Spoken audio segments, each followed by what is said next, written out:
Hi, എല്ലാവർക്കും നമസ്കാരം. മത്സ്യബിലേക്ക് സ്വാഗതം. നമുക്കിന്നൊരു സ്പെഷ്യൽ ഉപ്പുമാവ് ഉണ്ടാക്കാം. സൂചി ഗോതമ്പ് അല്ലെങ്കിൽ ബ്രോക്കൺ വീറ്റ് എന്നൊക്കെ പാക്കറ്റിൽ എഴുതിയിരിക്കും. അത് കടകളിലൊക്കെ കിട്ടുന്നതാണ്. വാങ്ങിച്ചു കൊണ്ടുവന്നിട്ട് ഒരു 2-3 മണിക്കൂറൊക്കെ വെള്ളത്തിലിടണം, എങ്കിൽ മാത്രമേ ഇത് നമുക്ക് ഉണ്ടാക്കാൻ പറ്റത്തുള്ളൂ. പിന്നെ ഇത് ഒന്ന് പ്രഷർ കുക്കറിലൊക്കെ ഇട്ടൊന്ന് വേവിച്ച് എടുക്കണം. അതായത് ഒരു 3 അല്ലെങ്കിൽ 4 വിസിലൊക്കെ വരുമ്പോഴത്തേക്കും അതങ്ങ് വേകും. 2 കപ്പ് വെള്ളം ഒഴിച്ചിട്ട് വേവിച്ചാൽ മതി, ഒത്തിരി വെള്ളം ഒഴിക്കണ്ട. അപ്പോൾ ഇത് വെന്ത് വെച്ചതാണ് ഞാനിപ്പോൾ എടുത്ത് വെച്ചിരിക്കുന്നത്, ഒന്ന് വേവിച്ച് വെച്ചത്. ഇപ്പോൾ വേണ്ടത് സവാള, കാഷ്യൂനട്ട്, നമ്മുടെ കിസ്മിസില്ലേ, ബ്ലാക്ക് കളറോ വൈറ്റോ ഒക്കെ വാങ്ങിക്കാൻ കിട്ടും, അതൊക്കെ ഉപയോഗിച്ചാൽ മതി. പിന്നെ ക്യാരറ്റ് ചെറുതായിട്ട് അരിഞ്ഞത്, ഇഞ്ചി ചെറുതായിട്ട് അരിഞ്ഞത്, പച്ചമുളക്, കറി ലീവ്സ്, പിന്നെ തേങ്ങ ചിരണ്ടിയത്, കടുക്, വറ്റൽമുളക്, ഇതൊക്കെ നമുക്ക് ഒന്ന് താളിക്കാൻ വേണ്ടിയിട്ടാണ്. കടുക് താളിച്ചെടുക്കണ്ടേ, അതിന് വേണ്ടിയിട്ടാണ്. അപ്പം ഞാൻ എണ്ണ ഒഴിച്ചിട്ട് നമുക്കൊന്ന് ചൂടാക്കി കഴിയുമ്പോഴത്തേന് കടുകൊക്കെ ഇട്ട് കൊടുക്കാം. എല്ലാം ഒന്ന് താളിച്ചെടുക്കണം.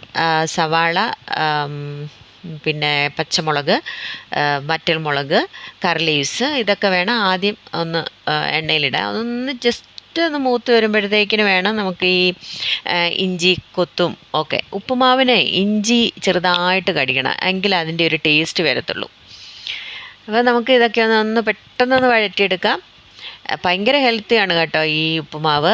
കുട്ടികൾക്ക് ഇത് ഉപയോഗിച്ചിട്ട് കഞ്ഞി ഉണ്ടാക്കി കൊടുക്കാറുണ്ട്. തേങ്ങാപ്പാലൊക്കെ ഒഴിച്ച് കാഷ്യൂനട്ടൊക്കെ അരച്ച് ചേർത്തിട്ടൊക്കെ കുഞ്ഞുങ്ങൾ കൊടുത്തു കഴിഞ്ഞാൽ അവർ ഭയങ്കരമായിട്ട് നന്നായിട്ട് കുടിക്കും. അപ്പോൾ ഞാൻ വേവിച്ച് വെച്ചതായിരുന്നു ഇതേ. അപ്പോൾ ഇത് അതിനകത്തോട്ട് ഇട്ടിട്ടുണ്ട്. ഒന്നിളക്കുന്നിടത്ത് അതിൻ്റെ കൂടെ നമ്മൾ ക്യാരറ്റ്, കാഷ്യൂനട്ട്, കിസ്മിസ്, ബ്ലാക്ക് കളറാണ് എടുത്തിരിക്കുന്നത്.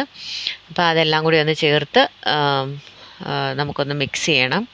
പിന്നെ ആവശ്യത്തിന് ഉപ്പ് ചേർക്കാം. ഉപ്പ് ചേർത്താണ് ഞാൻ വേവിച്ചത്. ഇനിയിപ്പോൾ ഒന്ന് ടേസ്റ്റ് ചെയ്ത് നോക്കുമ്പോൾ ഉപ്പ് കുറവാണെങ്കിൽ ഒന്ന് ഇച്ചിരി ചേർത്ത് കൊടുത്തു.